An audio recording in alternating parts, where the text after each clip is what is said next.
lang daw aparisyon, pero hindi buong imahe, kundi kamay lang daw ni Hesukristo. Kaway-kaway dyan sa mga nakakakita ng kakaiba raw sa litratong ito. Sa bandang kalangitan kasi, parang may kamay na pinaniniwalaang kay Sacred Heart of Jesus daw.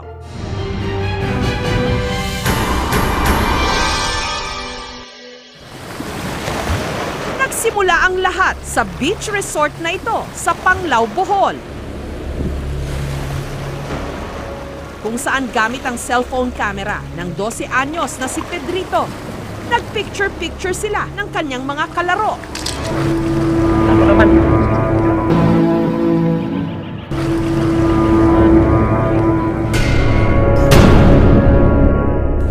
Nilabutan ako sa picture na yun. Hindi namin binura kasi ipapakita muna namin sa barkada namin o kapitbahay namin. Wala raw silang ideya kung kanino ang kamay na yon at hindi raw nila ito inedit. Hindi sila naniwala kasi akala nila edit lang daw. Alam kasi nila na magaling akong mag-edit. Pero sa time na yon, tinatamad akong mag-edit kaya 100% na hindi edited yun kahit ipa-eksperto pa. Martes Santo pa raw nung nakaraang taon nung nakunan nila ito. Pero sa takot na baka gawin silang katatawanan, inilihim na lang muna. Uusap kami ng kapatid ko. Nagkasunduan kami na itago muna namin. Hanggang nito lang nakaraang linggo, ipinakita nila ito sa kanilang kapitbahay na si Annalyn. Si Annalyn, kinilabutan. Pareho raw kasi ang muestra ng kamay sa litrato sa kamay ng Sacred Heart of Jesus.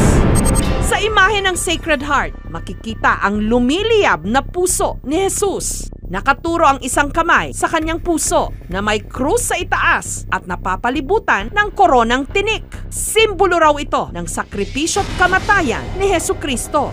Magkakatugma po yung kamay niya, tapos yung mga daliri niya po, hindi po siya pantay-pantay, katulad din po ng kamay ng Sacred Heart po. May kamot dito, nagpa-picture kami dito.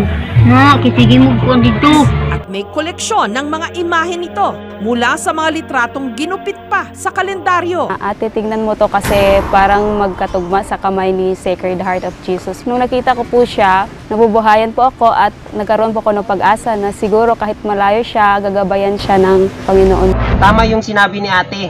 Kasi nung nakita niya yung picture na yon, nararamdaman niya daw na may 3 foreigner daw na darating sa buhay niya at pag-aagawan daw siya. Yun, masaya siya nung sinabi ko yun. Pero yung kapalpakan lang dahil sinabi ko sa bandang huli na huhulihin siya ng foreigner at ipapakain sa buhaya. Isa raw sa mga handang magpatotoo na milagroso talaga ang Sacred Heart of Jesus. Nagmimilagro nga siya dahil hiniling ko dati na sana magkakaroon na ako ng jowa o girlfriend na ang kamukha niya ay parang si Angel Locsin. So ayun, natupad nga, dumating nga siya. At mukhang dininig daw ng Sacred Heart ang kanyang panalangin dahil sa kabila raw ng nangyari.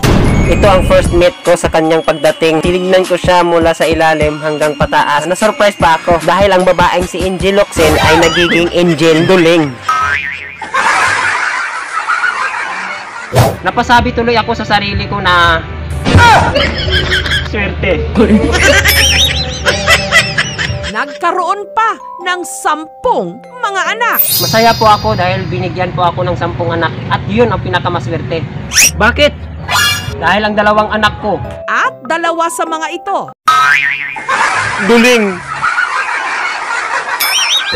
So, swerte pa ba yun? Hindi, malas. Hala, masama yun kasi bigay yun ng Panginoon. Dapat nga, Hindi malas. Malasugi na isda ang ulam namin palagi. Madalas daw itong lapitan ng mga may pinagdaraanan at ng mga may karamdaman. Tama po, kasi pinagamot ko po yung mata ng misis ko.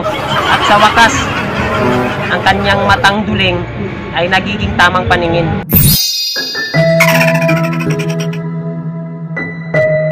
Maraming salamat po.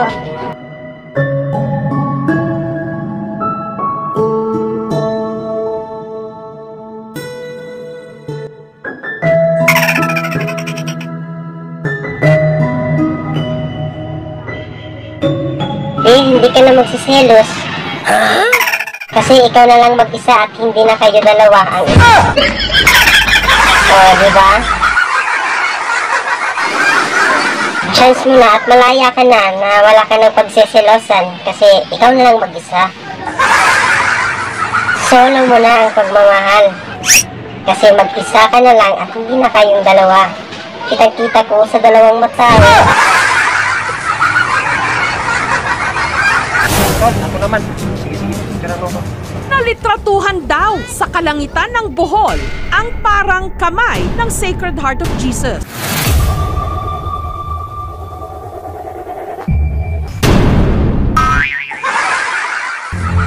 Nabunggo yung bibig ko sa ulo niya dahil nagulat siya. At ako naman, nagulat naman ako sa ulo niya na gumagano, no? Aparisyon nga ba ito o imahinasyon lang? Ang litrato, ipinasuri ng aming team sa isang photographer at dalubhasa sa image technology na si Lord Pucon. Pinuntahan muna ni Lord ang spot kung saan nakunan ang litrato. Wala naman akong kakaibang nakita mga puno o di kaya kakaibang mga cloud. So, usual. Sinuri rin ni Lord ang litrato sa kanyang computer. Klarong-klaro naman sa picture na makita natin na hindi sa ginalaw, hindi sa edited. So, sa time kapag shoot nila, totoong nangyayari talaga yun. Kaya lang, yung paniniwalaan nilang kamay na Sacred Heart, hindi yan totoo. Kasi kamay rin niya ng tao eh, nag-double image lang. In one frame, na-record siya ng dalawang image. So, tinatawag natin itong double exposure. Kamay lang ang nakita, dahil yun lang ang parang may light na area. Totoo man siya o hindi, naniniwala pa rin ako na kahit anong problema ang darating sa buhay mo, ay nandyan pa rin ang Panginoon sa tabi mo. Gagabayan ka niya sa lahat ng pagsubok na darating, sa lahat ng problema na ating iisipin, ay talagang ating masul sa pamamagitan ng kapangyarihan ng Panginoon. Kaya magtiwala lang tayo. Kung 99% man yan, dagdagan na lang natin ng isa para magiging 100% na ang pagtiwala natin sa Panginoon. Kasi kung gaano man siya katibay, gaano man siya kabait, gaano man siya ka-powerful, gaano man kalakas ang kapangyarihan ng Panginoon natin, yun ang paniniwalaan natin. Dahil tayong mga tao ay kanyang mahal. Kaya dapat maramdaman niya rin na tanggap natin na importante din ang Panginoon sa buhay natin. Kaya dapat magiging matatag tayo sa hinaharap nating mga problema. Hindi sapat ang isang litrato lang para maging basihan na may milagro o aparisyon, lalo pat ang tunay na himala nasa lalim ng ating pananampalataya, nasa ating mga puso.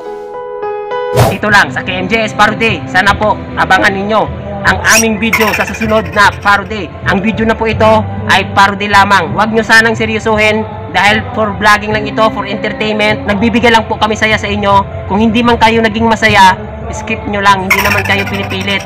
Ang sa amin lang yung target audience na magugustuhan kami. At sana 100% na marami kayo na tatanggapin mo kami bilang creator na kayo ay magiging masaya sa inaakala naming content na ginagawa namin na dapat kayo ay mapasaya.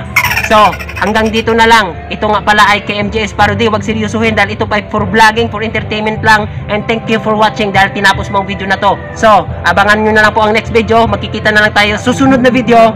And thanks you again for watching. Babush!